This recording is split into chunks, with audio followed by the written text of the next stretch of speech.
कल की पीठाधीश्वर आचार्य प्रमोद कृष्णम ने नेह नीट फाउंडेशन के वार्षिक कार्यक्रम में की शिरकत। हापुड़ के गढ़मुक्तेश्वर में आयोजित नेह नीट फाउंडेशन के वार्षिक कार्यक्रम में कल की पीठाधीश्वर आचार्य प्रमोद कृष्णम ने शिरकत की। उन्होंने कहा कि भारत के भविष्य के निर्माण के लिए बहुत सी संस्थाएं काम कर रही है, उनमें से नेह नीट फाउंडेशन एक मुख्य संस्था है। ऐसी संस्थाओं के मिलकर काम करने से भारत का नव निर्माण होगा। भारत के निर्माण के लिए कुछ संस्थाएं काम कर रही हैं, निरंतर काम करती हैं। जो संस्थाएं भारत के भविष्य को निर्मित करती हैं, उनमें से नेह नीट संस्था एक है। मैं नेह नीट के इस कार्यक्रम में आज आया और इनको पूरी शुभकामनाएं देता हूं। और ऐसे ही संस्थाओं के मिलकर कार्य करने से भारत का नव निर्माण होगा। जो प्रधानमंत्री नरेंद्र मोदी जी का विजन है, जो उनका दर्शन है, भारत के भविष्य को बहुत सशक्त बनाना है, दूरदर्शी बनाना है, वही कार्य नेह नीट कर रहा है। उत्तर प्रदेश सहित 12 राज्यों में SIR जो है उसकी प्रक्रिया चल रही है, गहन मतदाता पुनरीक्षण चल रहा है और इसमें जिस तरीके से जो बांग्लादेशी रोहिंग्या है उस पर सरकार का कड़ा एक्शन देखने को मिल रहा है, लेकिन विपक्ष कहीं ना कहीं सरकार पर हमलावर दिखाई दे रहा है। विपक्ष भारत को बांग्लादेश बनाना चाहता है और ये भारत के लोकतंत्र का दुर्भाग्य है। और भारत के यशस्वी प्रधानमंत्री आदरणीय नरेंद्र मोदी जी के द्वारा लिए गए फैसलों की आलोचना और उनका विरोध वो अकारण करते हैं।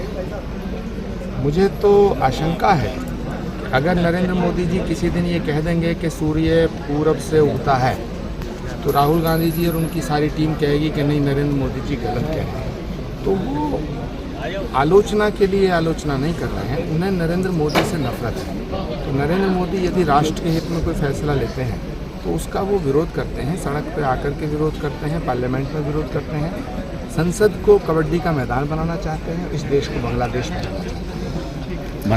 अभी एक सपा प्रमुख अखिलेश यादव का एक बयान आया था कि उन्होंने कहा है कि मेरठ सांसद हैं अरुण गोविल, उनको लेकर कहा है कि जिस तरीके से वो कि संसद में भी दिखाई नहीं देते हैं, क्योंकि टीवी के राम में बहुत ज्यादा प्रमुख रहे हैं, लेकिन अगर वो उन्हें असल में राम मानते हैं तो उन्हें वो अपने बराबर में बैठा लें। अखिलेश यादव जी बहुत ही अच्छे पढ़े लिखे व्यक्ति हैं, मैं उनके परिवार का भी बड़ा सम्मान करता हूँ, लेकिन जब से वो राहुल गांधी के नेतृत्व में आए हैं वो भी उठपटांग बातें करना शुरू कर दी हैं।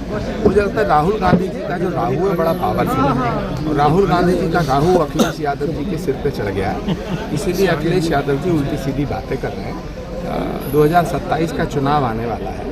अखिलेश यादव जी को भारतीय लोकतंत्र की गरिमा को समझते हुए उन चुनावों की तैयारी करनी चाहिए और एक्चुअल समाजवादी विचारधारा प्रकट करनी चाहिए। समाजवाद परिवारवाद के विरोध में आया, लेकिन अखिलेश यादव जी की पार्टी ने परिवारवाद को समाजवाद का रूप दे दिया। पश्चिम बंगाल में हुमायूं कबीर है एक ममता बनर्जी के MLA, वो बाबरी मस्जिद बना रहे हैं बाबर के नाम से, इस पर क्या कहेंगे आप? मस्जिद बनाने से, चर्च बनाने से हमें कभी कोई आपत्ति नहीं है, लेकिन जिस तरीके से उन्होंने बाबर का नाम दिया है, मस्जिद बनाई जाए, हजारों मस्जिदें हैं, एक और बन जाएगी, लेकिन लुटेरों के नाम पे मस्जिद नहीं बननी चाहिए। बाबर, तैमूरलंग, चंगेज़ खां और औरंगज़ेब, इन्होंने भारत को क्षति पहुंचाने का काम किया, हिंदू अस्मिता को मिटाने का काम किया, मंदिरों को तोड़ने का काम किया, जिन्होंने सनातन को मिटाने का काम किया, जिन्होंने भारत को तोड़ने का काम किया, भारत को लूटने का काम किया, जिन्होंने भारतीय अस्तित्व और अस्मिता को बर्बाद करने का काम किया। ऐसे लुटेरे के नाम पे अगर कोई मस्जिद बनाता है तो मुझे लगता है वो भारत में पैदा जरूर हुआ है, लेकिन संतान बाबर की। आचार्य जी एक लास्ट सवाल और कि आप बिल्कुल अपने स्पष्टीकरण के लिए जाने जाते हैं और आप सीधे प्रखर तरीके से अपनी बात को रखते हैं। अभी एक मामला हुआ है बिहार में, जो बिहार के मुख्यमंत्री नीतीश कुमार, तो एक डॉक्टर थी, आयुष डॉक्टर, तो कहीं ना कहीं उन्होंने उस जो उनका वो हिसाब था उसको हाथ से उठाया था, जिसको लेकर लगातार लोग अपनी कई तरह की प्रतिक्रिया दे रहे हैं। इसमें आप कैसे देखते हैं इस पूरे मामले को? मुख्यमंत्री राज्य का अभिभावक होता है, अभिभावक का मतलब है पिता। पिता अपनी बेटी से अगर मिलने में भी औपचारिकता रखे तो फिर बाप बेटी का रिश्ता कलंकित हो जाएगा। मुझे लगता है नीतीश कुमार जी ने पिता होने के नाते अपनी बेटी का चेहरा छू दिया या उसका नकाब छू दिया, इसमें कोई हाय-तौबा मचाने की जरूरत नहीं। टॉप स्टोरी ब्यूरो के लिए हापुड़ से शाहरुख खान की रिपोर्ट।